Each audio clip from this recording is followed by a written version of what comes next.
They may not be the best football team in America week in and week out, but when Ohio State's on its A game, brings the A effort, and even despite all the mistakes, I believe we've got the most talented football team in America in Columbus, Ohio. They defeat Penn State despite all the miscues, myriads of them offensively, defensively, and especially on special teams.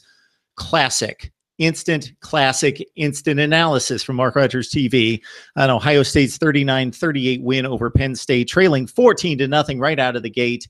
I don't have to go necessarily down all the key moments. Most of you watched the game, but the Buckeyes trailed like that, 14-0. Saquon Barkley got the Penn State Nittany Lions on the board. He arrived as the Heisman favorite, maybe left town, not necessarily as the Heisman favorite, may have left that guy behind, but he got Penn State on the board quickly at 7-0 and showed why he is the best back in America and certainly the best multi-purpose back in America.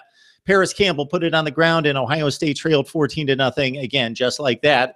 And it didn't just feel like Ohio State was down 14-0. It seemed much more than that because of the expectations placed on this team and this program in general, because Penn State had shown the week prior against Michigan, basically because this Penn State team has played well against good opponents in the clutch, i.e. Iowa on the road last year in the Rose Bowl against USC, and in beating Ohio State last year in Happy Valley, that Ohio State, unless they were the far superior team, this particular bunch of Buckeyes had yet to really prove anything against a tremendous opponent, excluding the Michigan game at home, in which they were fortunate to come out with a win.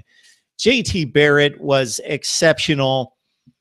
I really didn't put a particular conclusion on what the struggles were the past couple years.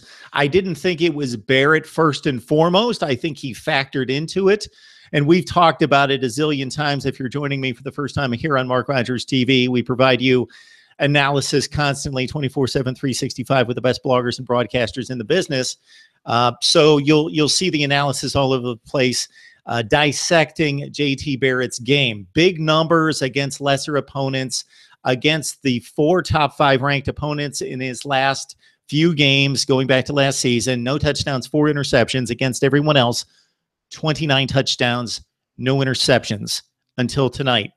I think it was mostly wide receivers dropping the ball, running bad routes, not separating from DBs. But tonight, we saw Johnny Dixon emerge in the second half. We saw KJ Hill, who has been the most consistent performer on the outside. He's not going to make huge plays. He doesn't have that kind of speed, but he finds the zones. He finds the hole in the zone, and he makes outstanding catches in space and knows how to play the wide receiver role. Terry McLaurin with a big catch on the post pattern that really got the offense jump started after the 14-0 deficit. But JT Barrett hit on his last 17 passes, threw 4 touchdown passes, 33 of 39, more than 100 yards with his legs, converted the final first down that sealed the win, and the Buckeyes move on.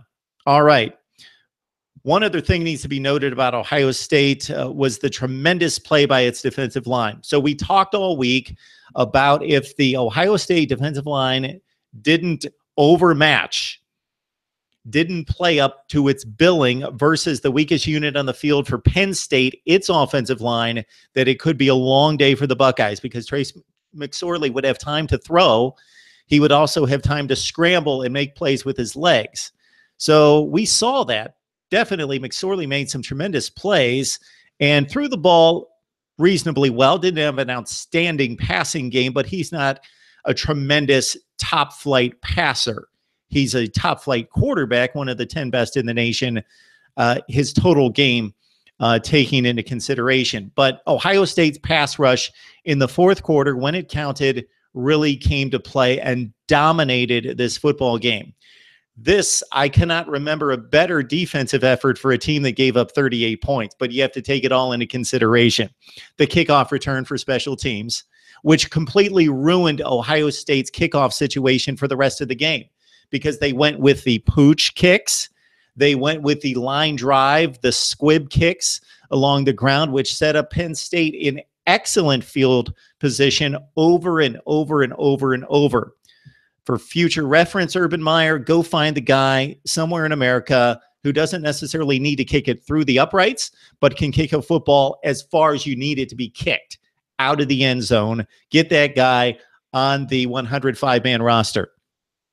Penn State, again, talking Ohio State first, the defensive effort was tremendous because you take out the kickoff return against the special teams. Denzel Ward made an interception.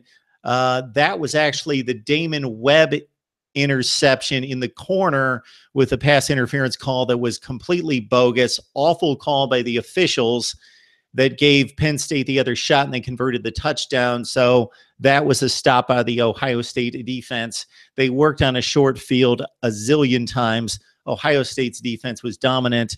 I think the yardage indicates how talented Ohio State is versus Penn State. And we're talking about legitimately one of the 5 best teams in the country in Penn State. They're going to drop in the rankings, of course. They're going to suffer the penalty of the loss, but I'm still going to rank them rather highly based on this performance and what they've done to date. Ohio State still has issues all over the place. 4 false starts along the right side of the offensive line. They have issues in kickoff coverage and kicking the ball downfield. They have to fix that before they play the rest of the meat of their schedule, even though they've taken out now the best team on their regular season schedule, the Buckeyes, with a date at Iowa. So everybody's celebrating Ohio State winning the Big Ten because, of course, they're going to beat Wisconsin. And, of course, they're going to run the table in the East. Let's slow it down. This team showed what they can bring in the second half, but they've not done this consistently against good top-flight opponents. Tremendous win, huge win for Ohio State. But again, they're going to have to go to Iowa next week and turn in a similar effort against a less talented team, but on the road. And we know what Iowa did against Penn State. They fought them tooth and nail. They had a perfect game plan, and they executed it down to the final play of the game. So Ohio State's going to be able to have to come back from this, get back up to go on the road and face a game Iowa team that's really not that talented, but their front 7 on defense is good and the offensive line is solid. All right, for Penn State, is the season over? Well, in terms of championship aspirations, you would think so, because Ohio State most likely is going to win the rest of its games and win the Big Ten. Therefore, Penn State loses out on the tiebreaker. They don't get to go to the Big Ten championship game. And there you go. And unlike the situation last year where Ohio State got the nod, Penn State wouldn't be facing a team most likely with 2 losses in Ohio State if the Buckeyes run the table. And they will not have that Oklahoma win that Ohio State had last year.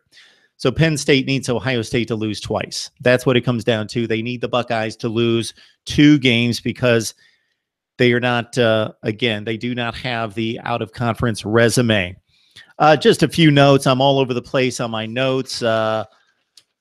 Barkley's tremendous, as we know, but the Ohio State defense, when you've got 10 or 11 really quick, fast guys against a guy that's quicker and faster than all of them, but you've got 10 or 11, then sometimes you can do what Ohio State did against Saquon Barkley today. Mike Gesicki's a tremendous player at tight end. He's got an NFL future, no question about that. He made a tremendous play that appeared to be a backbreaker for the Buckeyes once they had come back to within 1 score. 3rd and 13, they were harassing McSorley. He threw it up down the left sideline, back shoulder, and Gesicki outfought the defender for the football and really boxed him out and used his volleyball basketball skills. Mike Gesicki making some tremendous plays downfield.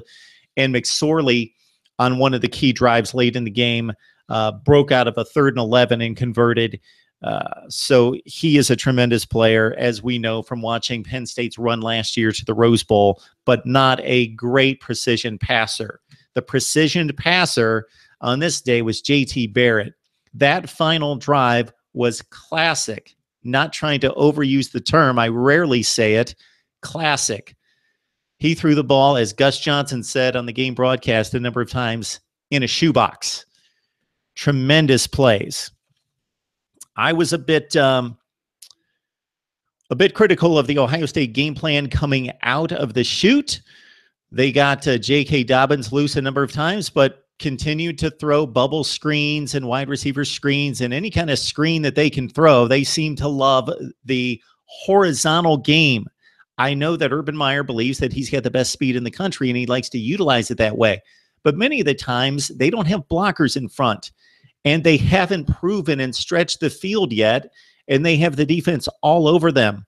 Fortunately for them, it saved the game that they went away from that in the second half because that was not working. The swing passes to the running backs, the bubble screens, and the underneath screens to the wide receivers. Build your game plan not on screens. Screens are supposed to complement an offense. And this team, talking Ohio State, doesn't even throw screens where they let the back in the flat with two blockers in front, let the defensive pass rush in on the quarterback and dump it over. You don't see those kind of screens. That would be perfect for J.K. Dobbins. One particular drive was just microcosm of the Ohio State approach. J.K. Dobbins gets loose for 20 or 25 yards, sets them up in field goal range, and they should have went for the jugular. No, they went for the screen plays. They threw the ball 3 consecutive times after they had run it successfully. Didn't go back to the run. So Urban Meyer needs to get back to power running. And based on the JT Barrett that we saw tonight, that we've seen for the last 4 or 5 weeks since Oklahoma, we just didn't know if it would convert and translate to the better teams. He can throw it. He doesn't have an elite arm, but his arm is strong enough. He can rip the throws downfield, and he certainly did in this game. For Penn State, they've got a date with Michigan State, and again, they're hoping that the Buckeyes lose some combination of games to 2 of 3 to Michigan, Michigan State, and Iowa for them to back into the Big Ten championship game because of what I noted earlier, winning as an at-large to get to the college football playoff. Just not going to happen for Penn State this year unless there is complete chaos elsewhere in the country. Ohio State in good shape in the rankings because TCU and also, of course, Penn State lost on this day. Ohio State started at number 6. People have criticized me for ranking them lower than everybody else, but I was ranking them based on their resume, which was not impressive before this game. Not rating them on the talent on the field. Again, the track record, the resume. They will rise considerably in my poll, which is a poll of 1 on Sunday. For Penn State, again, it's the Michigan State game. They're a tremendous football team, but they will need to lick their wounds as the defending Big Ten champions who had a 15-point lead in the fourth quarter against Ohio State, and they had all the swag working, the momentum, the team that had come through in the clutch versus the disappointing team, the team that was underachieving. The storyline seemed to be written, but Penn State let it slip away against a more talented football team. Ohio State 39-38. We will, of course, provide instant analysis of a number of games tonight and more on the Buckeyes and the Nittany Lions as they move forward this week to more difficult games. Michigan State and Iowa will not be pushovers. Would love to hear from you now on Mark Rogers TV.